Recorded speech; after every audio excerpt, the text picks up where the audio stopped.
सावन आ गया है और सभी लोग चाहते हैं कि भगवान भोलेनाथ को हम विशेष तरीके से प्रसन्न करें, भगवान भोलेनाथ हम पर प्रसन्न हो जाएं। जाहिर सी बात है, ऐसी मनोकामना सबकी होती है, लेकिन भक्ति अगर ज्ञान के माध्यम से आगे बढ़े तो ही अच्छा है। अदरवाइज़ अगर पाखंड के माध्यम से आगे बढ़ रहा है, दिखावे के माध्यम से आगे बढ़ेगी तो केवल विनाश करेगी। इस बात को एकदम गांठ बांध के रख लीजिए। जैसे कुछ लोग भगवान पर भांग धतूरा चढ़ाते हैं और कहते हैं कि भगवान को ये पसंद है, और खुद भी ग्रहण करते हैं, कहते हैं कि भगवान को जब भोग लग सकता है तो फिर हम क्यों नहीं खा सकते।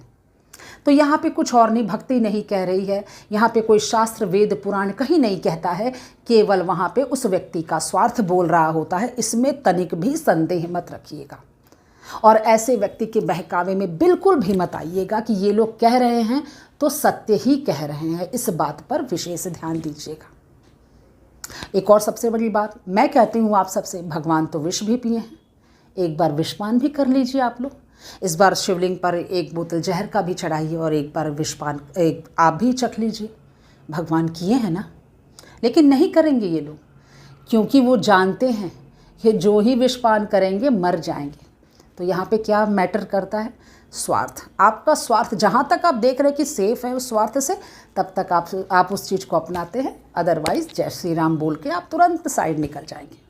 एक और तीसरी बात मैं आप सबसे बताना चाहती हूँ, जो आप लोग जो 10 मिनट भी अगर मेडिटेशन करते हैं तो कहते हैं कि आज बहुत अच्छी फीलिंग आ रही है, या फिर ढिंढोरा पीटते फिरते हैं कि मैं तो रोज़ मेडिटेशन करता हूँ, मैं स्वस्थ हूँ, एकदम मेरे अंदर कोई बुरे ख्याल नहीं आ रहे, मेडिटेशन बहुत फ़ायदा करता है।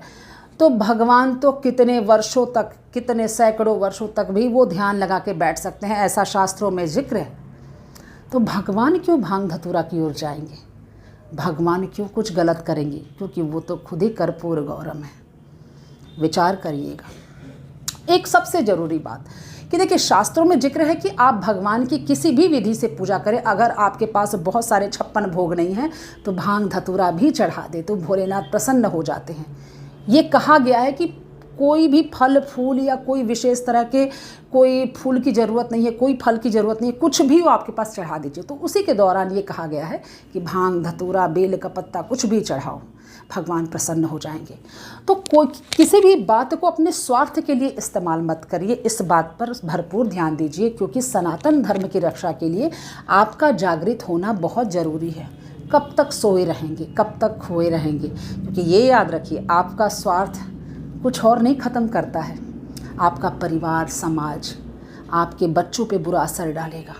आपके बच्चों का भविष्य क्या होगा? विचार अवश्य करिएगा। जय श्री कृष्ण।